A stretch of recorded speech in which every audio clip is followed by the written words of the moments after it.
Hi and welcome to wrist training. We will always do one exercise to stabilize the wrists, and then I'm going to read something from here about the criteria for the circadian rhythm. So when something is classified as classified as a circadian rhythm, and I try to learn it and memorize the whole thing, what is written here, or at least be a sense of it, and participating in the exercise is at your own risk. Let's start with the first one. We're having a good and steady stance. We are next to us, the hands fold the fist, and we bring these fists down and again up. And if you feel pain during any of these exercises, then stop immediately. And what I just said about that immediate termination of exercising, if you feel pain at the wrists, is the first rule. We are always keeping an eye on them and living after them. And the second one is we're going only as far as we can go with a little bit of effort.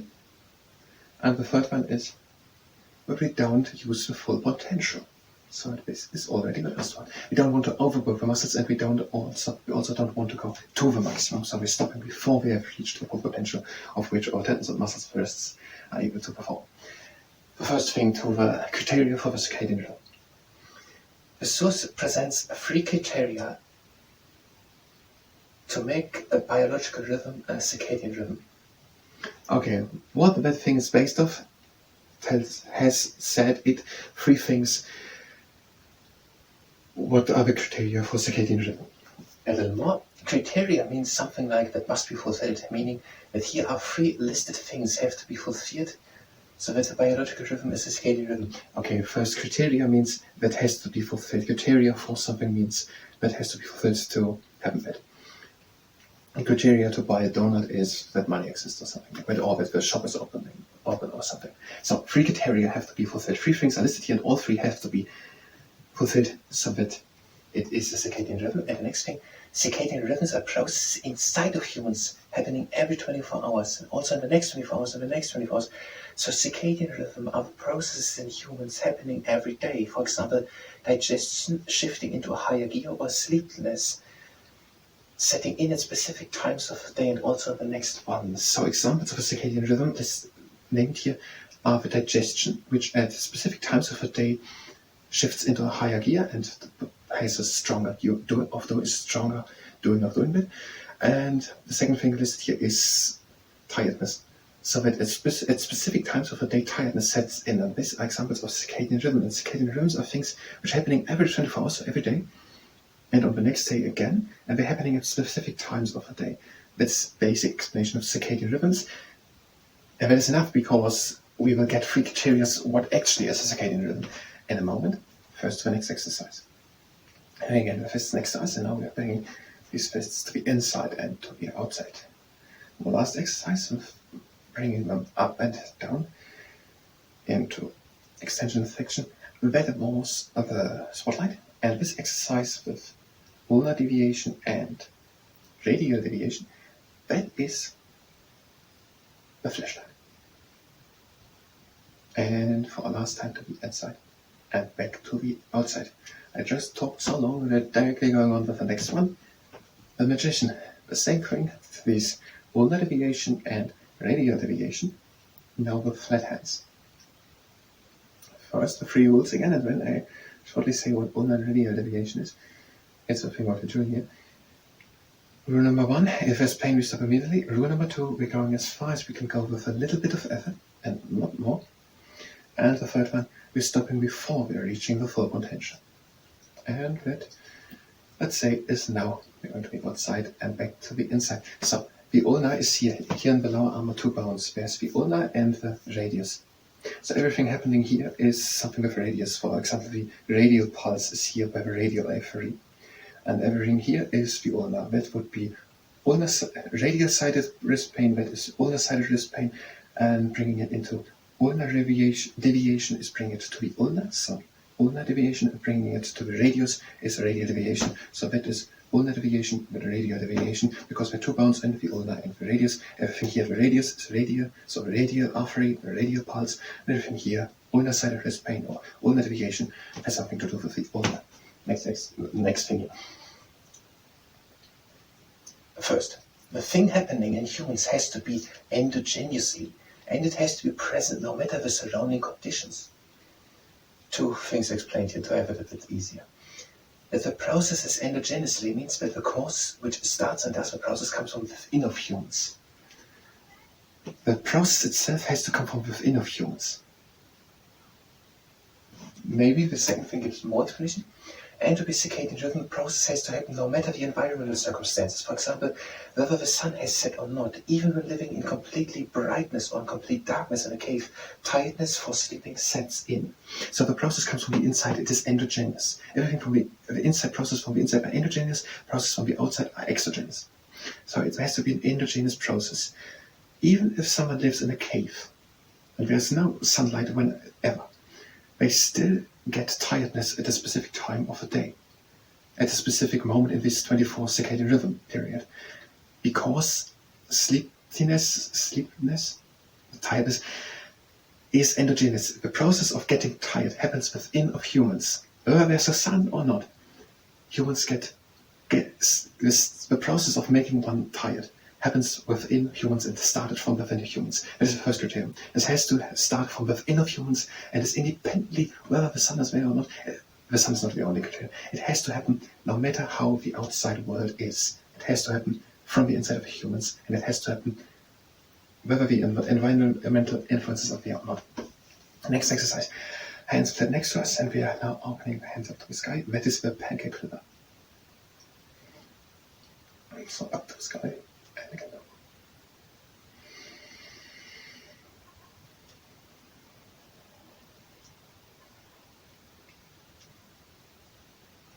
Last time up to the sky and down.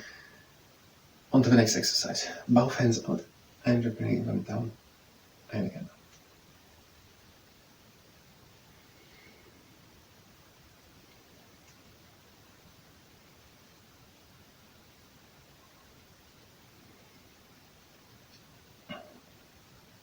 Last time up and down. Okay, the first criteria, the process has to happen from the inside of humans, and it has to happen whatever the environment is. Getting tired happens from the inside of humans. It is endogenous, not exogenous. It is endogenous, exogenous. It is endogenous, and it happens whether the sun is shining or not, whether a volcano has darkened all the sun's light or not. It happens. Second, that's number two. The process must be able to adjust if the environment changes. When someone travels with a plane from Buenos Aires to Tokyo, there's a time difference of 12 hours. When the sun shines in the middle of the day at noon right onto Buenos Aires in Argentina, Tokyo in Japan is on the backside of the planet Earth. In Tokyo it's midnight. When someone travels from Buenos Aires to Tokyo, they experience something called jet lag. They will in the middle of the night, fully awake, walk through Tokyo because the inner clock still thinks it's in the middle of the day, because normally at this time the sun is shining high from the sky onto Buenos Aires. Well, now the second criteria says that this inner circadian sleep rhythm will adjust to the new environmental influences, and that will be so after a few days the sleep rhythm will have adjusted to the day and night times of Tokyo. So, getting tired or waking up happens whether the sun shines or not. That is the first criteria. And the second criteria is that it can adjust. So, Buenos Aires is here. Here's South America, and there's Argentina, and there's Buenos Aires. And Tokyo, Japan is here. So when the sun shines from here onto Argentina, here's no light. In Tokyo it is night. And if someone travels now in a few hours with a plane from here to here, then at the next day, where their inner rhythm of sleepiness still thinks it is day. Because normally after this 24 hours in Buenos Aires it is day. And they will be fully awake at night in Tokyo. That is the inner circadian rhythm, criterion number one. It happens, I'm not sure it's completely criterion number one. It happens whether the sun shines or not. When you are getting tired or awake during the day. But criterion number two, it can adjust to the new environmental influences. And after a few days, this jet lag will delag, and they will be awake when the sun shines and sleep and tired if the sun does not shine. Saying it in an easy way. So it can adjust to new influences. If someone travels and lives for a week in Tokyo, Japan, from Buenos Aires, they will have adjusted more or less to the new times, and they will now get tired when the night is and get awake when the day is, to express it easily. And the next exercise for T-Rex in the gym. If you don't have a tennis ball, just hold it out one, just with fist, and I'm holding it like this, and we are pressing onto the tennis ball with moderate force. We're releasing, and we are pressing again. We are switching, we are pressing again, and we're releasing, and we are pressing again. And then also T-Rex in the morning. T-Rex in the gym. That was a T-Rex in the morning. That was the T-Rex in the gym. Next exercise. Now we are bringing the hands down with flexion, so with flared fingers, and again up into extension, and we're making strong fists. And we're going again down, and we are flaring the fingers, and we're going up and we're making strong fists. And the last time down, we are flaring the fingers, and again up, and we're making strong fists. If I would know what the next exercise is, we could do it. It's the triangular castle architect. So both hands with fists out, and we're turning both fists in a way that are facing each other. Now we're bringing them up and to the outside, and again down for the inside,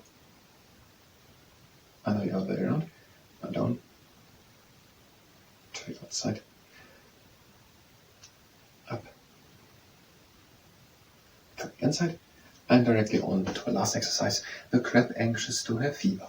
We're having an arm on the outside, and we're bringing the fist down, and we are pressing with a little bit of effort, so very carefully, delicately and softly against it, and now from the outside.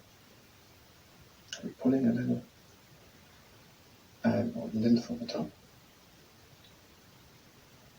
and pressing a bit from the bottom.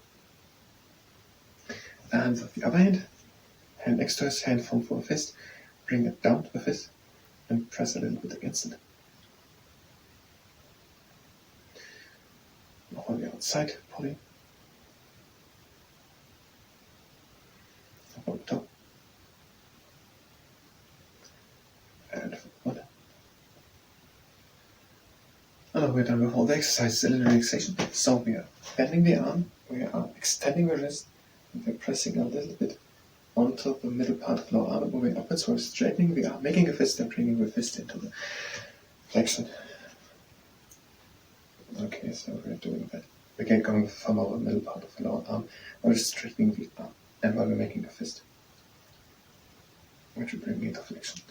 On the other side, we're bending the arm, we're bringing the wrist into extension, and removing the thumb of the middle part of the lower arm over the extension digital muscle, while we are straightening the arm, making a fist, and bringing the fist into flexion.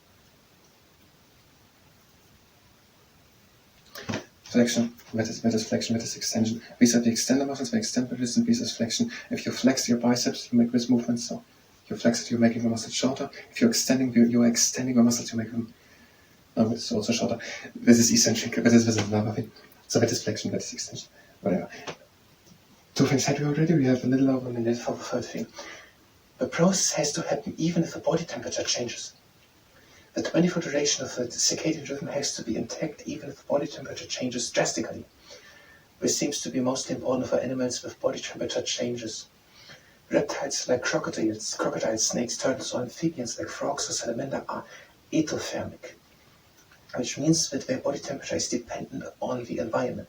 If they want to get warm, they are going into the sun. If they want it cold, they are heading to the shadow. They are going there because they are ectotherm, and not as humans endotherm. Ectotherm, ectotherm, endotherm. An immense and significant influence on their body temperature is happening if these endotherm animals like crocodiles, snakes, salamanders, frogs are going into the sun. Change of body temperature can change the kinetic of molecules, processes, and cells, and lower the whole thing together in one sentence. Circadian processes have to start from within of humans, and they have to happen no matter the environmental influences, But the circadian process have to be able to adjust to environmental influences, and the circadian process have to be in the also demanded repeating 24-hour long duration period, even if the body temperature changes. So they must be temperature for 24 hours long, even if the body temperature changes. They have to happen whatever the environmental circumstances are. They have to be endogenous. They have to come from the inside, but they have to be